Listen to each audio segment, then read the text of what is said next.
Hello, I'm Terri Lee-Shield. Welcome to this second video in the series, How I Healed My Fibromyalgia Flare-Up Without Doctors. If you haven't seen the first video, have a little look. Make sure you're following the series because it kind of goes along as like a playlist. You can do whatever you want, but it will make more sense if you follow it in a process. This series is available for free on YouTube. However, if you would like to follow it along at Love School, which is the healing and recovery space that I host online, you will get access to some additional bonus content and lots of free, helpful, additional, supportive information if you are looking to recover from, heal, or manage a fibromyalgia flare-up of your own.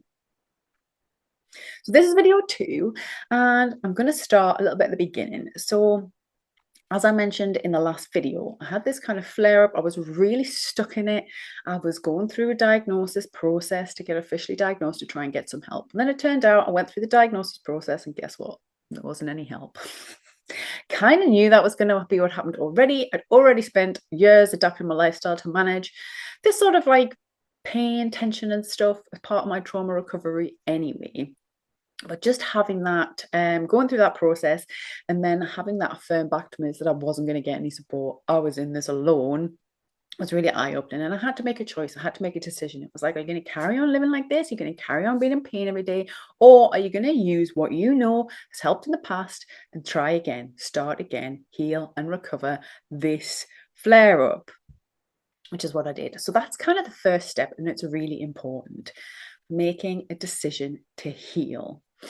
And what that is a total shift in mindset from being stuck in the flare up, being stuck in the pain and the symptoms, to focusing on recovery and healing. Part of that intention, when I switched my focus to healing and recovery and set that intention, I declared it out loud. I declared it to myself. I do a lot of journaling. I wrote it all down. I am going into recovery. I'm going to recover myself. I'm going to heal this flare up. That's a process of like opening to the process. So I'm also a spiritual person. So I called in help from my helpers, guide me, lead me to anything I need to know, show me what I need to know as a starting point for this flare up.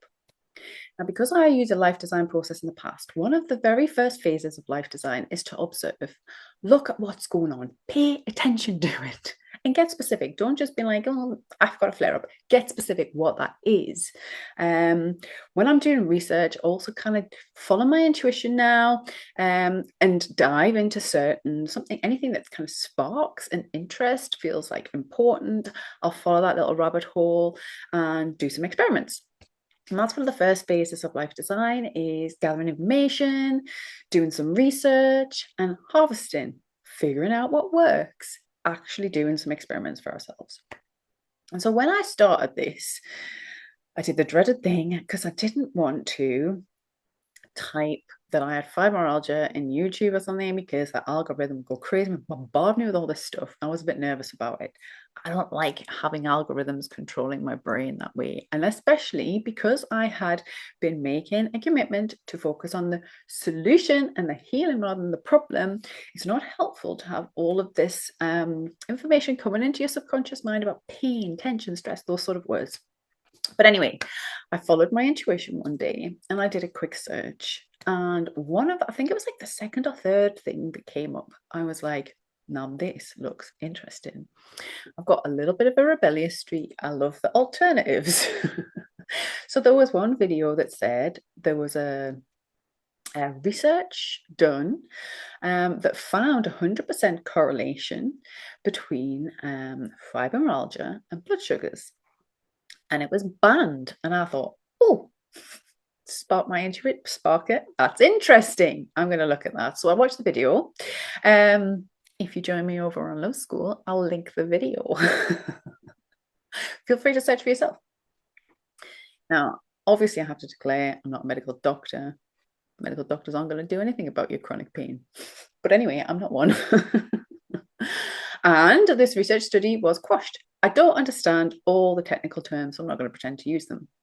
This is my interpretation, and this is the only interpretation that I needed to use it to my advantage, which was that when they did a study of people with fibromyalgia pain, they found a significant correspondence, 100% of the time nearly, that there was a link between certain sugars and the flare-up.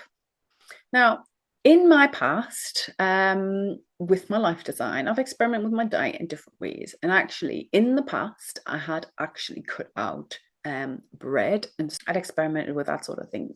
So for a long time, for many years, I didn't actually eat bread, especially not supermarket bread. I'm not a fan of supermarket bread. It's horrible trash.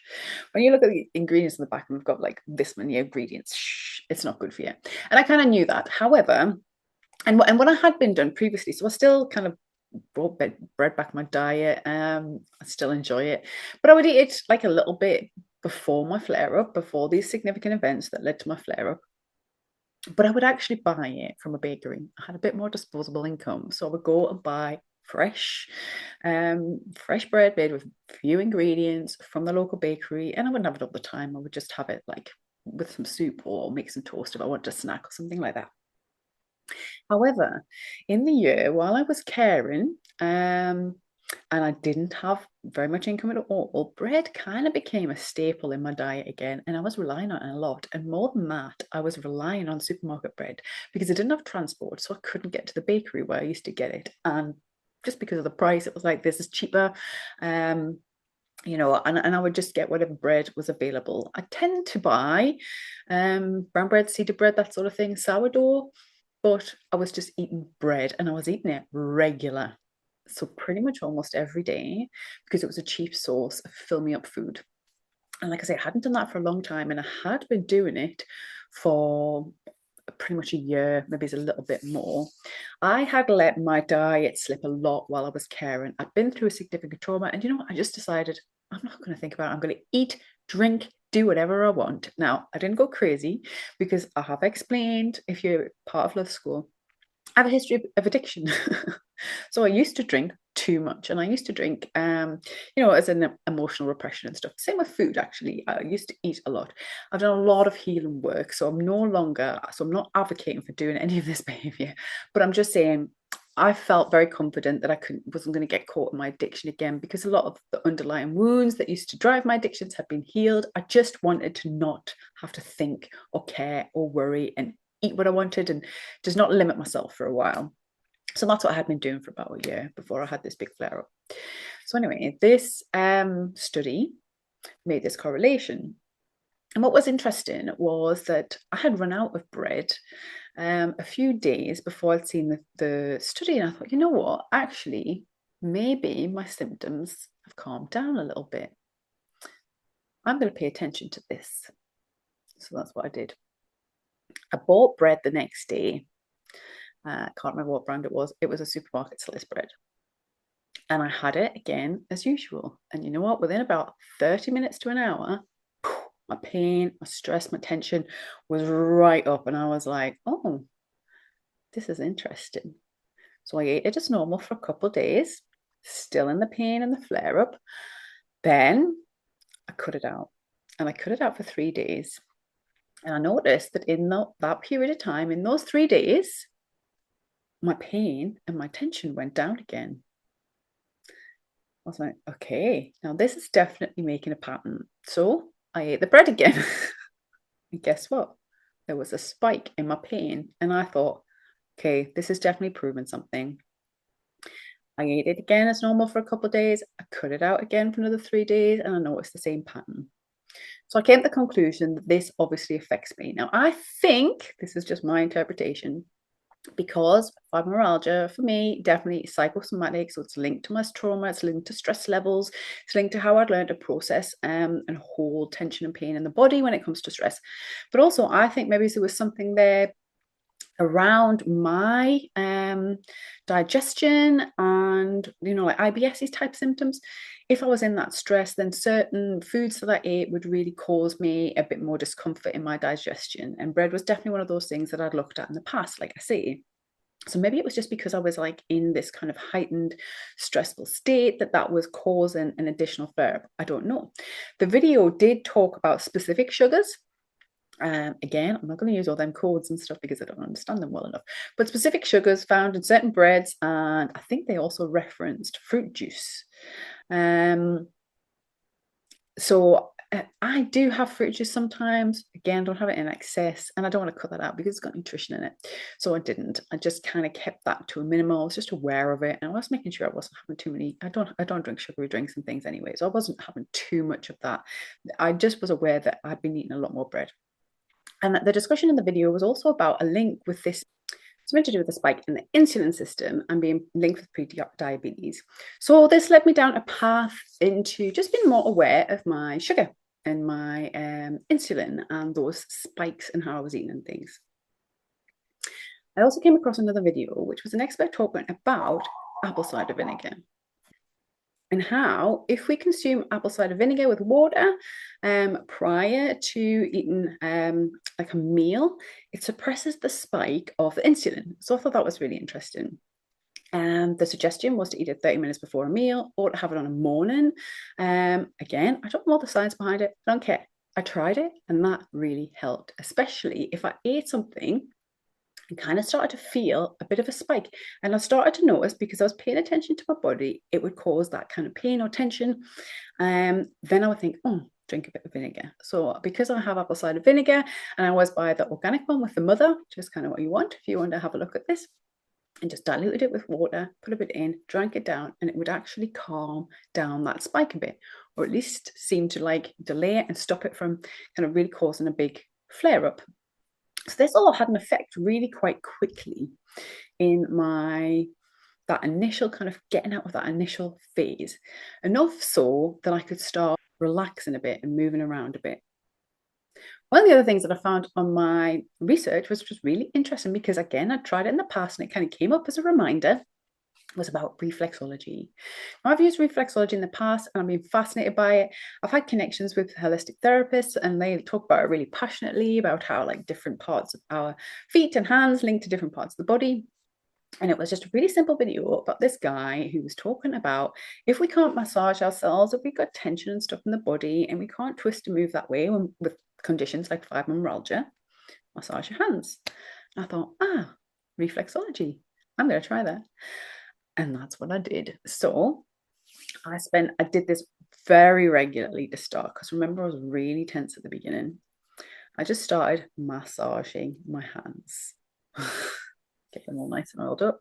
When I was walking, when I was sitting, I was massaging my hands, and actually I could feel kind of tension in the hands and things all the way up through the fingers, palm of the hands, any fleshy parts. I was just constantly moving and manipulating and massaging the hands.